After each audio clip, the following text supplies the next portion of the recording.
we are often naked together in the mornings. That's true. Via selfie. Andy and I take our ugly selfies in the morning and send them to each other very often. So,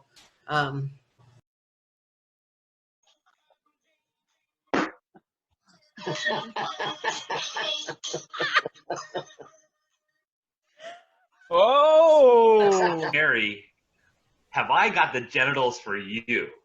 Stop me now. Oh, no. if you've got an itch, Andy Vargo will scratch it.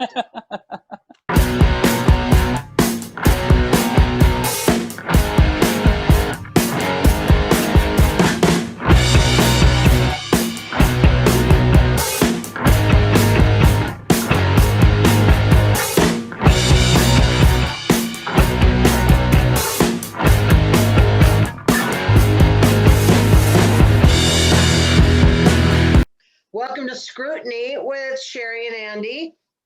yes. How are you I'm today? so excited. I am excited to be here. I'm glad we found a time between our busy, crazy schedules to actually commit to when we're going to be able to do this on a regular basis. I can't wait. And I've been dying to get caught up on all the reality TV that you watch, because that's been holding me back all week long.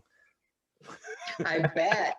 Well, and we've actually tabled some conversations to save it so it's live for the show. So that's going to be interesting. So, but one thing I neglected to do last week was make fun of Andy's mustache, because I was trying to be nice, and then he was surprised I didn't make fun of it. So I was ready for it.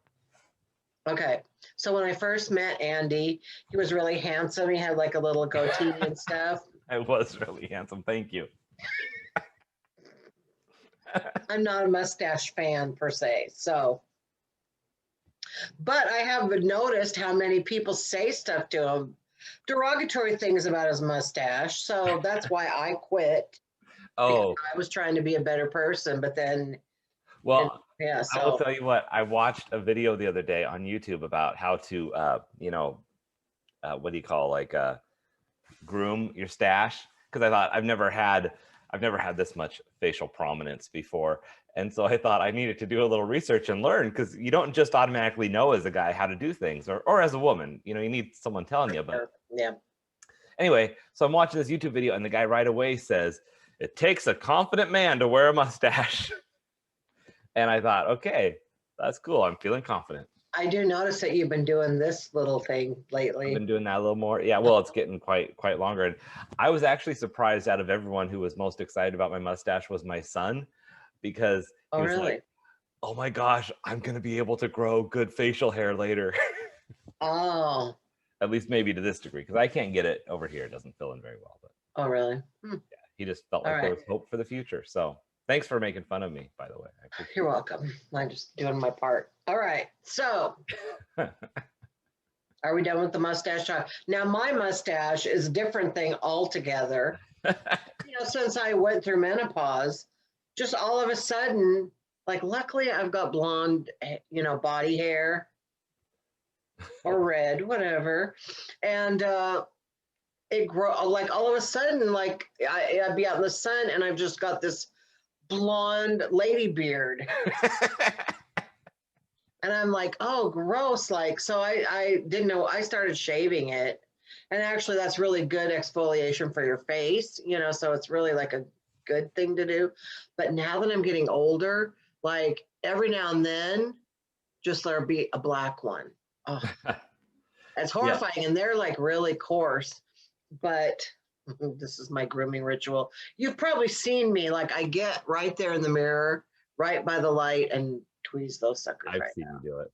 Yeah. Well, and I don't know. Every once in a while, I get a random how do I miss that hair where it gets so long so quick? Have you ever had one grow out of a weird place and then they're this long or something? Yeah. I have one that comes out of my forehead. So does Andrew every now and then. Oh, okay. I have my eyebrows get a little bit ready for takeoff sometimes, and so I got to keep those things under control. All of a sudden, one will be interfering with my vision. It'll be down here, tweaking. Dave gets some weird ear hairs and stuff. It's weird. That's awesome. Well, you guys, this is an appetizing show for you today, talking about weird body hair. Well, no, because everybody gets weird stuff. And then you see, if you think that's bad, well, we haven't even gone into my story yet, but this is my story because, like we try to focus on relationships a little bit on this show. And I just want to tell, like, what a great husband I have by sharing a little story Okay. that happened the other day. So if you're eating, you might want to, like, not watch for a couple minutes, or if you're squeamish, whatever. But I happen to have irritable bowel syndrome. That means I'm either constipated or I have diarrhea. And so sometimes you get a sneak attack. You just don't even know that it's coming, right? So I'm sitting here working on something in my office now, and surprise, I have to run, right? So I go in the bathroom, but Andrew had been in there before me and had an accident all over the floor. So there's pee all over the floor. And I'm like, oh no. So I just like didn't step in it, but I had to do what I had to do. And so I yell out, there's pee all over the floor. So Dave comes in there while I'm having my emergency and cleaned the pee up off the floor while I was on the toilet. Now that is a good man. I'm just saying, you can look for tall and handsome. You can look for a Mr. Musclebound, but you need to look for a guy who will come clean pee up while you are pooping. That's all I have to say. Because how do you ask that on a first date? Like, on a commitment level, I run when people want to even just already plan like the next date, let alone cleaning up pee while you're pooping. I mean, I just don't know where in between there. How do you filter that? Maybe not on the first couple dates. You're not going to be able to decipher that. But when you realize that you can be yourself around that person. Okay. There you go. Doesn't necessarily mean like you got to poop in front of them on the fourth date. But I remember when I first met Dave, I've told this story before, I don't know where, but I remember that we were in the car and I was kind of throwing back, like he was saying stuff and I was being sarcastic back to him because that's how I treated men back then. And I remember seeing the look on his face that I had hurt him. And hearing like almost a voice in my head saying, you don't have to do that with this one. He's safe. You can trust him. And that's when like if you feel like you've got to like, you can't be yourself or you got to put on a act or whatever, then why bother? Because there might come a day, maybe you don't step in pee, but there might be some other kind of catastrophe. You got to be able to trust the person that you're with. I think, yeah, this got much deeper than I expected it to, but that is true. You do need to be able to have that trust, and there are different things that represent that trust, right? Like sometimes it's cleaning pee off the floor. Sometimes it's just not having to feel guarded when you speak. Sometimes it's not worrying about how you dress, or if they're gonna, can I sing in the shower or in the car without being torn down because of my voice or whatever it is, but that's a really good. And he didn't have to come in there at that moment.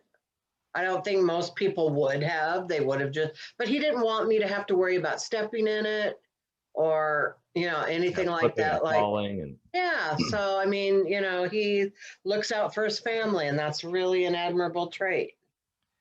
I agree. And I don't know, I find it very attractive. So there we go. That always helps too. All right. Well, now that I ruined everybody's appetite, you have any interesting stories going on with your relationship wise right now? Well, I'm still trying to find that guy that will clean the pee off the floor for me. Though I've never phrased it like that just and I suck at the day. Like I feel like it's that old adage of like the cobbler's kids with no shoes or whatever. You can help other people with their things, but when it comes to your own, it's just kind of like, oh, I don't do this very well. So I went out with this guy on a non-date, and let me explain what a non-date is. That's like when you're into somebody and you go out, but you didn't really clarify if it's a date or not. And the problem is, I didn't even really clarify if it was whether or not he's gay. So I'm on my non-date, and we're trying to figure out the lighting and doing all that kind of stuff. Sorry. So let me clarify. So, because this is interesting, you know, like I can just pretty much assume that if I met a guy that he was, and he wanted to do something with me, that he was a straight guy. How do you get to that finding out if someone is gay, typically? I don't know, but I botched it because I'm on the non-date and we're having a great dinner, we're having a great conversation, and I don't want to like make it weird because I also am fine with being friends with this person. You know, that's cool too, but I would be happy if it was more. But we're on the non-date and he starts mentioning his ex-girlfriend. I'm like, okay, probably not gay. Well, dumbass me mentions that I have an ex-wife and doesn't say, you know, got divorced, came out, whatever, just left it out there. So now I walk away thinking, well, he's probably not gay. He's got an ex-girlfriend. He's probably walking away going, well, he's probably not gay. He's got an ex-wife. I don't help the situation. So that is a really good point because I don't feel like it's something that I always need to lead with every time I meet somebody. I don't feel like I need to say, oh, this is, you know, you don't need to know every fact about me. However, depending on where you want the relationship to go, that might be important. And it's not that I would be opposed to saying something. The conversation just didn't go that way naturally. So it felt like it would have always been weird to throw it in. And anyway, it's just weird. It's like, so now I'm wondering, like, do I pursue that? Do I not? Do I just let it be? And have you seen him since then? Yes. And it was brief. It was just visiting. We'll have to go out again, like on another non-date, and I'll be better about mentioning that I date guys and see. Because like you don't want to make it weird to where they don't want to go out with you again, even as friends. But you also, you know, got to find out like which bucket do I put this person in. Mm-hmm. So, and I would rather, you know, I've been on some of the dating apps, and I do this thing where I call it date or delete, or meet or move on. Because it's like you get all these people that you're chatting with, and there's like, say, 10 people you said hi to over the last couple of months, and pretty soon it's like, or maybe you matched with but haven't said hi to. I'm like, okay, it's time to just engage or erase. Like we're either gonna have a conversation, or I'm gonna take you off the list because I don't need a bunch of people hanging out there as possibilities if we're not even talking to each other. So every once in a while I just go through and I'm like, okay, 10 people are getting deleted because we haven't engaged, and neither of us were apparently excited about the other one enough to say hi, or we said hello and that conversation fizzled out 2 months ago or 2 weeks ago, and that's fine. I'm not saying that about, you know, I'm not butthurt about it. It's just, if it's not a natural spark, we'll let it go. But then sometimes you meet people where you do feel like you have a natural spark, but you don't know if that spark is like, you know, going to start a roaring fire that's going to turn into, you know, like marshmallows and s'mores later, or if it's just like natural chemistry that's great for hanging out and visiting. I don't know. So today I'm bringing more problems than solutions, I would like to say. Well, it's always easier when it's someone else's life. Can you do the thing where you go like, well, okay, like what if this was me and this was my problem and this was some chick that I met and we went out, you know, and then I wasn't sure, like, what would you tell me to do? I would tell you to be yourself and just find a way to work it in a way that seems natural, you know, like, which is what I need to figure out how to do. It's easier said than done, though. Like anything, anytime someone's giving you advice, you know, I think a lot of times we get annoyed by advice because it's easier for someone else to look at our lives and say it. But I do think it's still good to get advice because having it in the back of our head at least makes us think about how we're going about our life in whatever way it is. And it doesn't mean that, oh, I'm going to be able to just go do it tomorrow. But having the idea there kind of helps go, okay, you know, there can be forward movement in whatever it is you're trying to work on in life.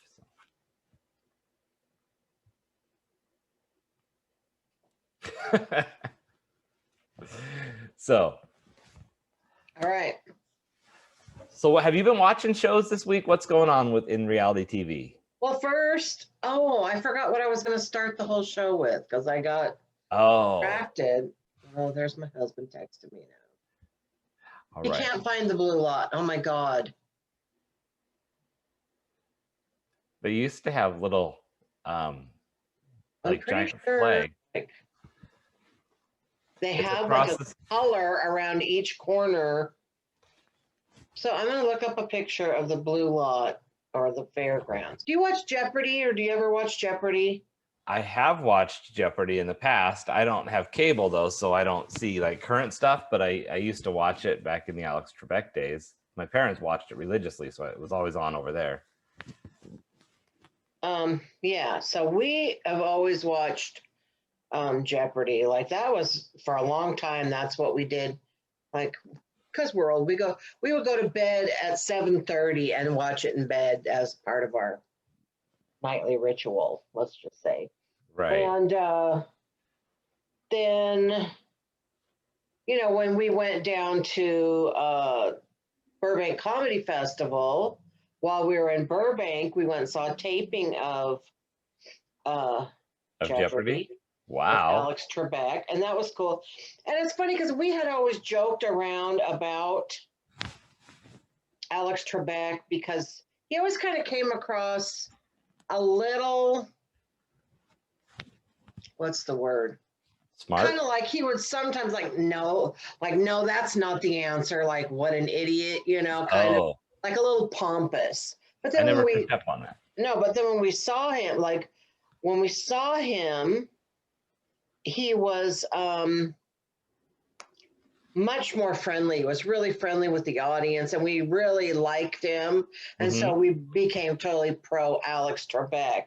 And so then when he died, of course that was really sad. Well, yeah. But then it's like, well, who's going to take his place? Well, they got that Ken Jennings, who for a long time was like the biggest winner on Jeopardy or whatever. Yeah. I didn't realize that's who they went with. Well, they didn't yet. So they've been trying different people out. That's where I'm getting. So the big talk was Ken Jennings. But Ken Jennings, okay, first of all, ugly. Second of all, not charming. Third of all, no personality, which is probably second of all and third of all are the same thing. But he also tweeted, and it was like back at, I don't know when, but he tweeted nothing worse or nothing sadder than a hot person in a wheelchair.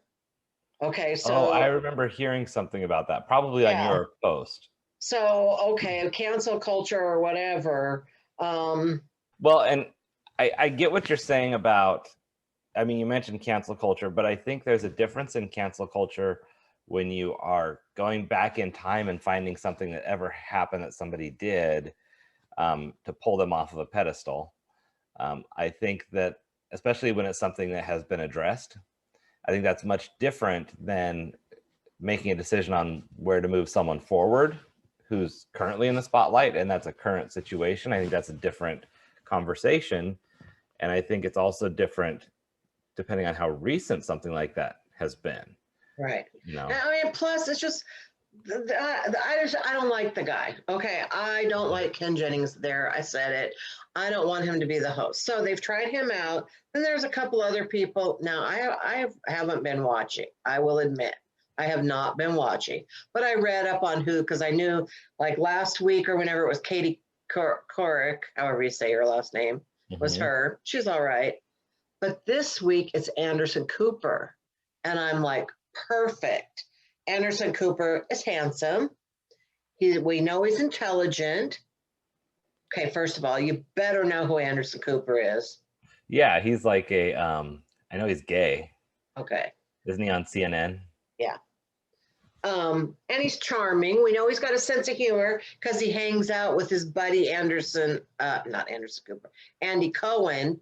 Oh yeah, you told me who he was. And you got to have a sense of humor to hang out with Andy Cohen. So I think it makes him the perfect host. Now, some other people are rooting for LeVar Burton from Reading Rainbow. Yeah, Jordy LaForge.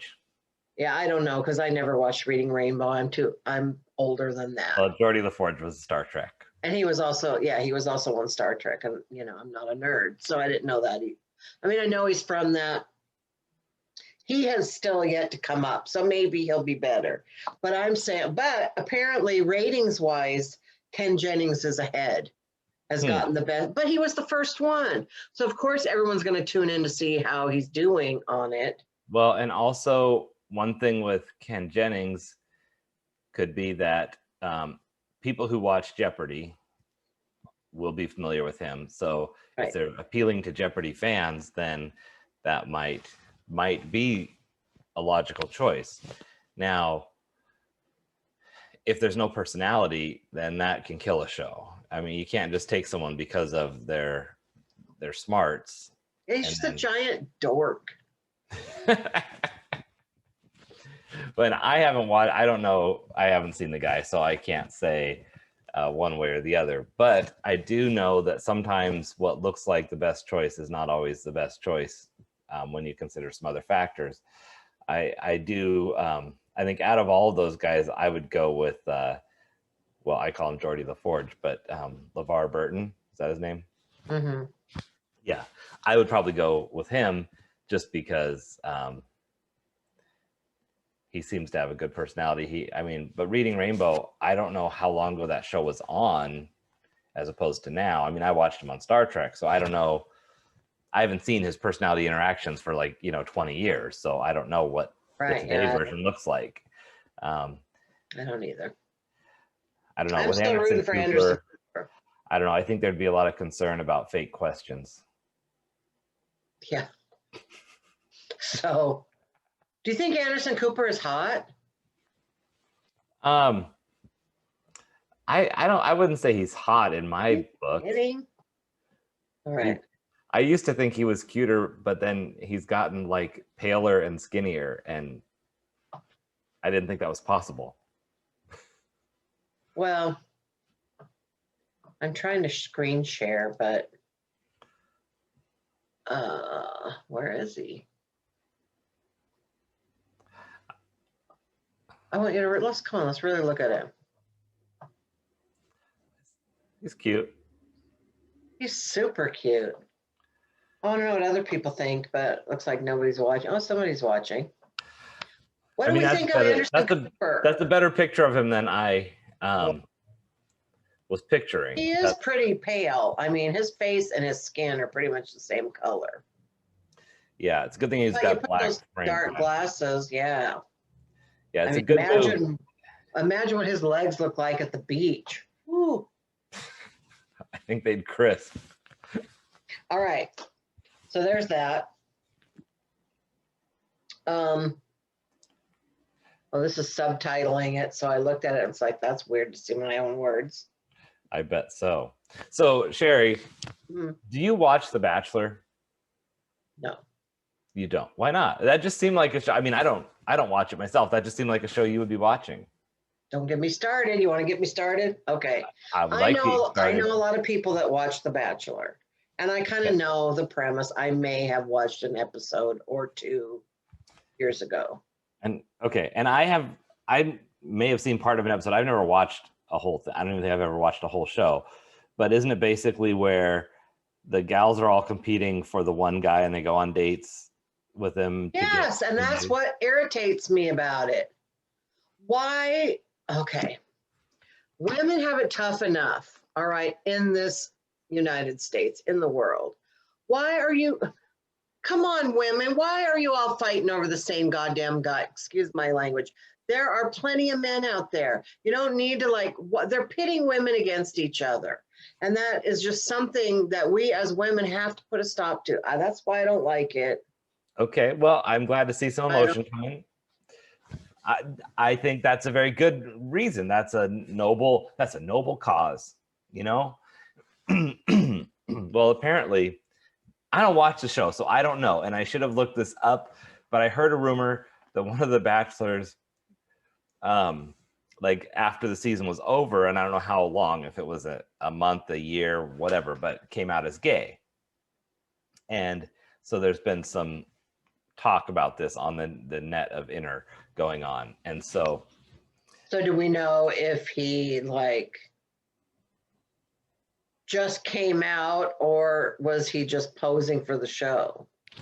And that's the question, because I think then there becomes this, you know, were you just trying to get a few minutes of stardom and knew this, or were you really not sure, or what? And I think that that's one of those things that always comes up, right? When people come out, it's like, well, everything else that you did in your life up to this point then gets questioned about what was the motive. And don't you think that probably the majority of people that are on reality shows have twisted their own reality in order to fit into whatever to be able to get time on TV? I think, yeah, that's probably true. That's a good point, because you don't get that level of attention without putting on some certain amount of showmanship. And so there is that. So, Well, it's like, I watch The Real Housewives, and it's like, Dave always tries to tell me that the producers are making them say stuff or whatever. And I'm like, I don't believe that it goes that far. I believe that the producers let them know that they like it when they cause a lot of drama and have, I don't think they direct them exactly what to do, but I could. right. So have you been watching that show lately? Like, I'm And just it hasn't curious. been on. It hasn't been on. Oh, But I need to give an update on Sister Wives. oh To yeah. talk a little bit about 90 Day Fiance. Okay. Okay, so I'm just going to briefly tell you, how we talked last week about how Mary and Cody were having some marital issues Yeah. on Sister Wives. Mary was the first wife She was that the first. Cody had, that he had to take to Bethlehem to have their firstborn a manger. Yeah. Got it. But Christine, who's the third wife. And there's 4, right? Mm-hmm. So she's not the one that was the youngest of the. No, That's she's number kind 4. of the one in the middle. And I thought Okay. about this when I looked over our episode, and you said that if you kind of were the second or the third wife, you'd kind of feel like, what about me? Kind of. And then that's exactly what happened this week. Is that Christine kind of like said she feels like she gets overlooked and she doesn't get Cody's attention, and she wants to move back to Salt Lake, and she's ready to just leave the family. Wow. And it was like shocking, because here we're all worried about Mary, and then all of a sudden, boom, something else happened. So, Wow. so I that's wonder. the news on Sister Wives. Yeah. So where did they leave that? Is she leaving, or is she just? It's kind of in the air, because Mary is trying to talk her down and saying, you can't do that. You don't get to just give up on this, So we don't know. Now, how many of them have their own children invested in this? They all have children with Cody. They all do. Okay. Mm-hmm. So it's not as simple as saying, I don't want to be part of the circle and just move out. Well, some of them, their kids are, some of them, their kids are grown. Oh, okay. And, like Christine, I think her youngest is maybe late elementary, middle school age. Okay. So, But still, wow. So, okay. So they're still working that out. That's hard too, because, you look at a situation where you're getting divorced, and it's hard to divorce yourself. And maybe we might have talked about this last time, where when you want to break up with someone, you think, oh, maybe I'll put up with this person because I like all of the circle of friends or family that we have with them still. And in this situation, it's even more intense, because if you decide you want to leave that situation, it's not just the one person that you're breaking up with. It's, am I breaking up with my sisters? And then they're pressuring you not to leave. So then you've got to have those breakup conversations with more than just one person. I mean, that's hard enough with one person, where you're saying, I want to leave this. And so I can't imagine the fortitude you must have to get through that once you really make up your mind. I know. So I don't know. I hate to see any of them. In some ways, I hate to see any of them break up. But then in other ways, it's like, good, maybe she'll finally get the life that she deserves, to have her own man if she wants one or not, and not have to be in this position where she's getting 1/4 of a man. I mean, do you think that Cody would clean the pee off the floor for her? Yes, I actually do think he would. So, well, there you go. But it might take him a few days to get over there if it wasn't her turn. Oh, right. It's like, I can do that on Wednesday. That's your day, darling. Yeah, so see, that's the problem with that. And I that would like, be, oh no, go ahead. anyway, he might be a good guy. It's Mhm. just the situation is jacked up. That would be the hard thing too in a situation like that, because you know that in relationships, when you need someone, it's not scheduled, right? It's, I need your help right now. I got a mess on the floor, or I'm at the blue gate and I can't, and there is no blue gate. It's like, how do I find this? Like you don't know when those situations are going to come up where you need your partner. And so to have it scheduled is great to respect everybody's balance, but then you're kind of left without that need being fulfilled when you're not in that place of being scheduled. And if you're disrupting the schedule, then you're disrespecting everybody else's time that's set aside. So it's kind of there's not an easy way to solve that. And well, then I think you probably get, you have to really like put a lot of your needs, you have to dampen them down if they're not, this is not important enough to interrupt him with. Like, that's got to make you feel less important, Right. Yeah, and that's a really good point, because I know that myself, I don't want to interrupt people or bug people. Like, I set things on the back burner and lower my self-importance in what I see in other people's eyes by not asking for, even just for asking for business, asking for favors. And it's becomes a problem when you don't see the self-worth enough that you're willing to ask, because you don't, it's one thing to not ask for different reasons, but if you don't ask because you don't think that you're worthy of their attention, that's when it becomes a problem. And I think, like you just said, it makes you ask that question, and it probably, more often than not, you're probably saying, oh, it's not worth me interrupting them, when it probably would be. And it's interesting that we're talking about this, because we've been talking about the same issue career-wise. So yeah, it's come 360, and I don't know if we want to get to into that on camera. 90 Day Fiance. Yes. All right. So we haven't talked about this yet before. This is new. No. I mean, not in this realm. I know you watch this show. Yes. And so I told you that there are different forms of it. There's 90 Day Fiance, 90 Day Fiance The Single Life, 90 Day Fiance Pillow Talk, 90 Day Fiance After the 90 Days, and I'm sure I know there's more. Yeah. And well, there was some reverse one I remember you talking about. And so 90 Day Fiance is all about, you have to get married within 3 months, right? If you're bringing someone over on what they call a K1 visa, someone from another country, you have 90 days from the day they get here to get married, or they have to go back. Gotcha. Yeah. And I have a friend who actually was a real life 90 Day Fiance.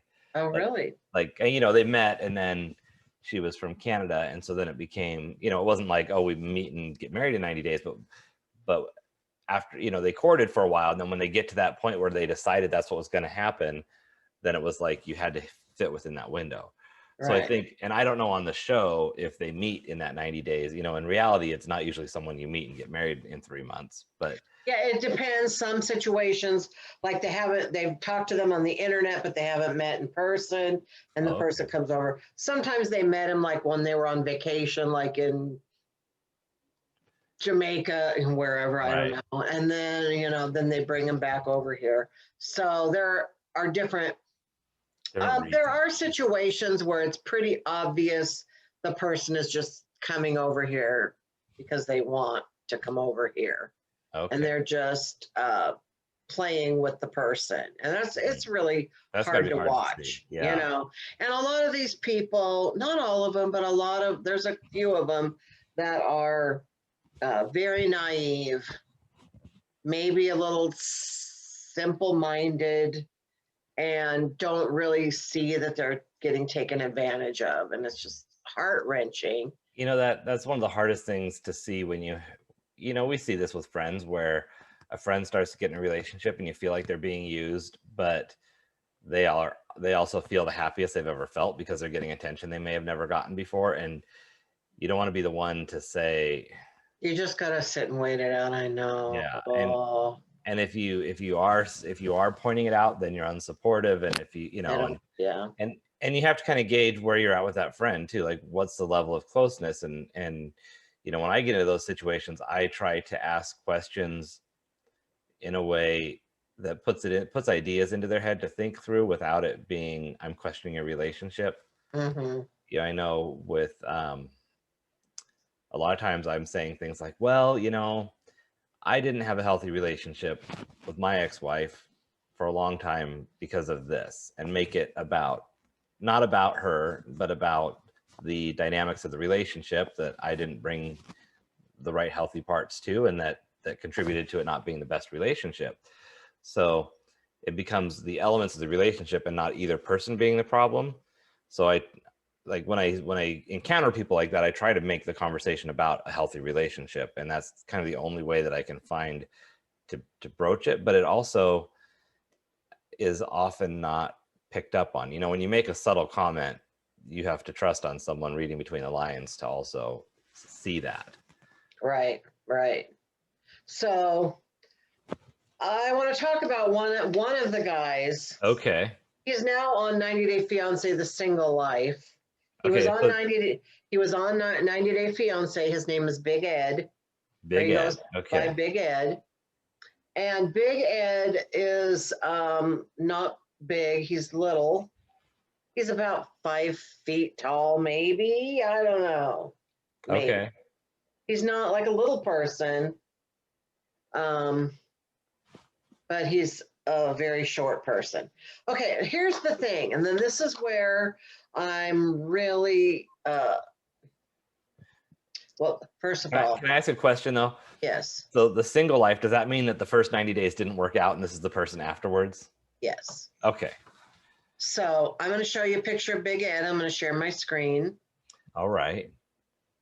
Why is it letting me do that? Okay. Share screen. Big Ed. All right. So this is Big Ed. Okay.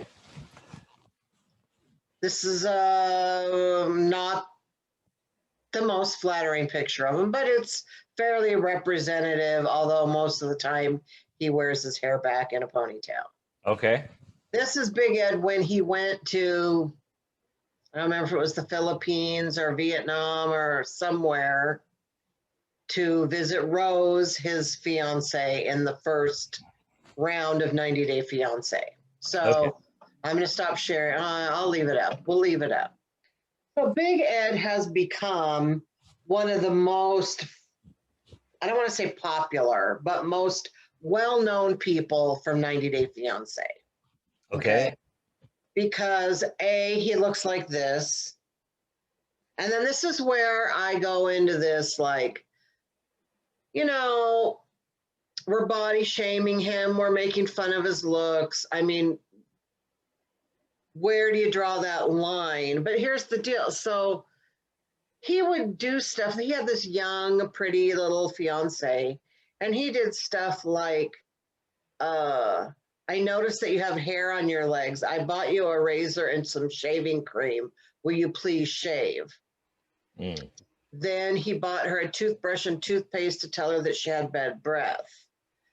And people are just like, dude, look at you. Like, you are lucky to have a girlfriend at all. Why are you being so rude? So, like, I mean, he's just clumsy. He doesn't really seem to understand that he's not maybe Prince Charming for these women. He's kind of clueless, but he doesn't really have a mean bone in his body. He's kind of like an underdog in a way, but he's just so damn awkward. I was gonna say, do you think he's just so socially awkward that he's maybe even challenged enough that he's even unaware of those not being the way you would approach that situation? Well, he realizes it later when it goes awry. Okay. He's not stupid, like he's not like mentally challenged in any way, except he just doesn't know what he's doing. I'm going to stop sharing because I can't. I know I've known some people who have been in situations where where someone has treated the partner that they're with that way, where, you know, I knew a guy who would kind of body shame his, you know, wife a lot, and you know, we'd all be going, well, you're not all that. Like, why do you think you're going to shame her for how she dresses or her size or things like that? And I think that a lot of times it's an outward expression of their own insecurities. And also, I think sometimes it's this, if they can't ever get the girl, they may have fantasized about what having that girl should be like, and what is their view of a feminine woman without, you know, with perfect breath and no hair on their legs. And so they're then kind of lashing out about this. Well, I finally have you as my girlfriend. This is how you're supposed to be, because they don't realize, you know, maybe they haven't had enough experience with dating to where you can actually see that, you know what, there isn't this perfect bundle you're going to get, because even who you might visualize as the prettiest person still grows hair on their legs. You know, it's like we all put our pants on the same way. I mean, I guess part of what that makes me bristle about this is, why do we still think that pretty equals good and ugly equals bad? You know, it's so like saying like we feel like Ed doesn't deserve this pretty person because of what he looks like. But what does that mean? Like that? I know. It's like earlier I was talking to somebody and they were saying that somebody shouldn't get a job because they were ugly. They were talking about Ken Jennings on Jeopardy. Well, no, you're right. But the thing is, I think that I think ugly is a very fluid type of word, because first of all, taste is subjective and everybody has that thing that they're attracted to. And when I see someone as ugly, usually I think more of their personality. Like if they have an ugly personality, that makes them ugly to me. So I can see somebody who I might initially be attracted to. And like, I remember, I think I posted this on Facebook one time. I was sitting at Starbucks a couple years ago writing, and I see this person walk in the door who I thought would be a really attractive guy. But then I noticed that he parked his big, you know, fancy SUV in the permit spot without a permit, you know, left his car running, walks in to get his mobile order, doesn't say thank you to the barista, doesn't hold the door for the person behind him. And I just remember thinking, like, it was like he got uglier with every step that he took. And all of a sudden there's no attraction to this person because I see the type of person they are. And I think with someone like Big Ed, who may not have the bundle that brings the initial attraction to a lot of people, but depending on how he brings his personality to the table, if he's just a fun, lovable guy, it doesn't really matter what your looks are. By the time people are like, oh my gosh, this person's awesome. But then if he's doing things that are making him come across mean-spirited or ugly, then people embrace that characteristic. Right. Well, he's definitely clumsy, and he did really hurt this girl's feelings enough times that just added to the ugliness. Well, now Big Ed, of course, that relationship didn't work out. And it was kind of funny because here he was being that way with her, but he was over there in this, you know, Asian tropical climate, just sweating his ass off. Like they'd go out to the market and they were barely there, and his shirt would just be soaked.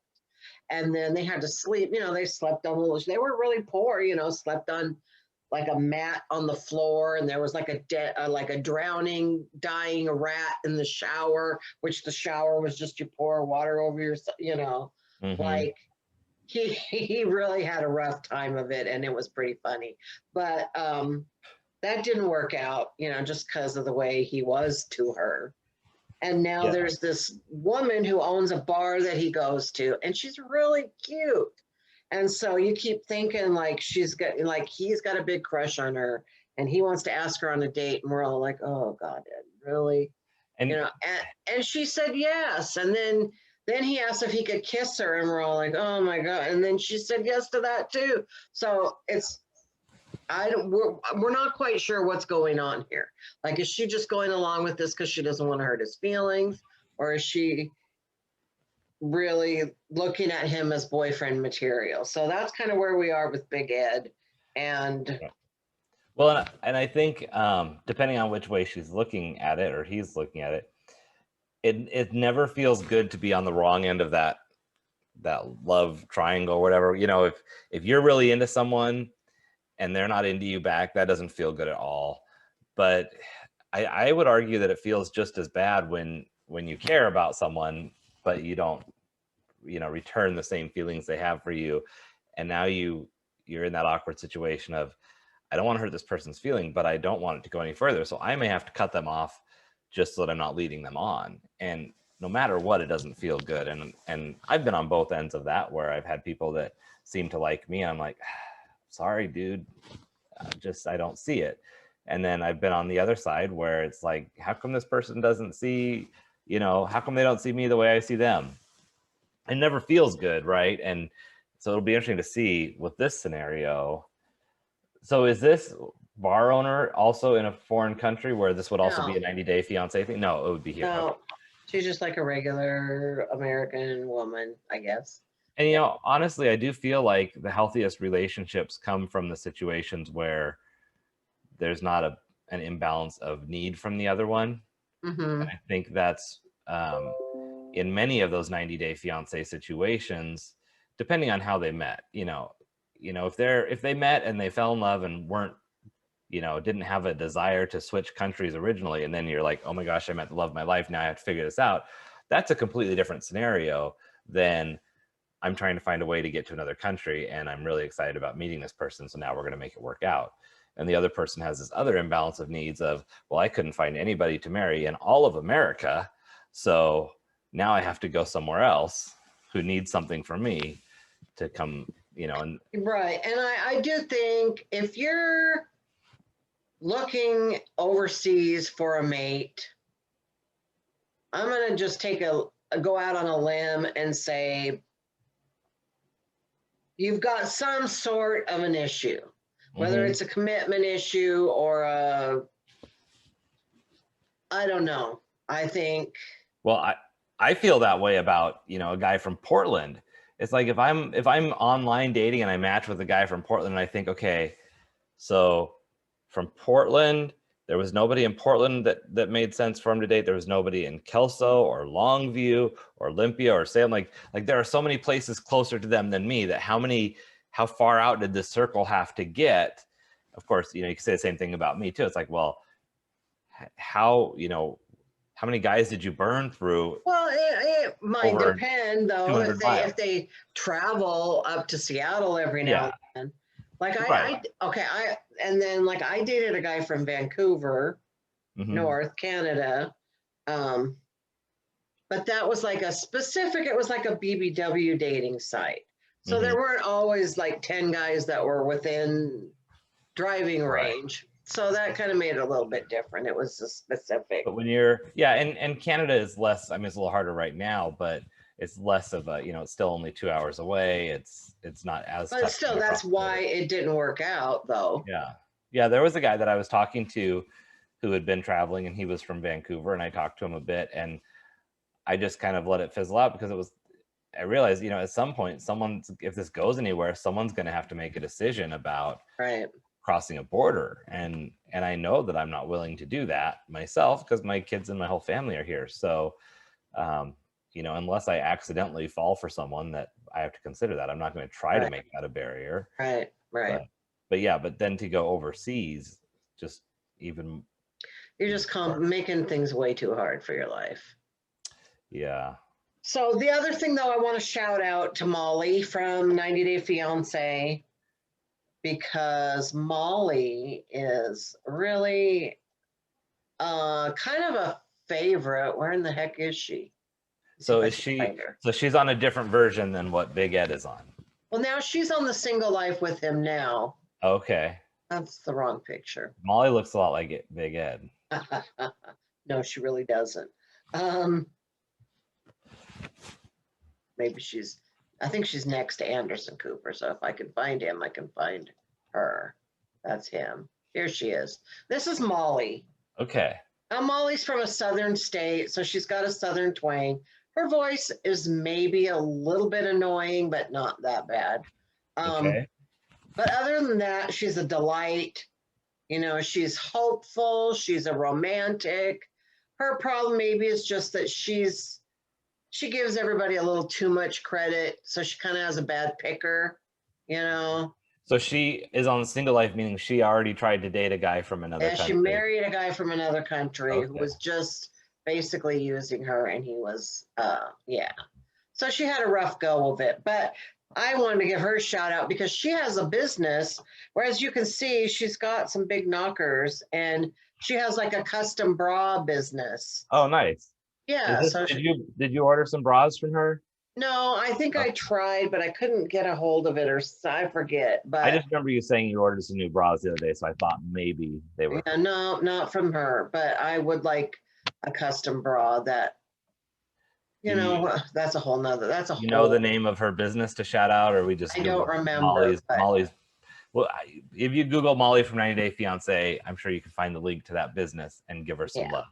Yeah. So So it's nice to have someone that almost everybody like. Everybody's like, "Oh, good, it's Molly," you know, when she comes on. So yeah.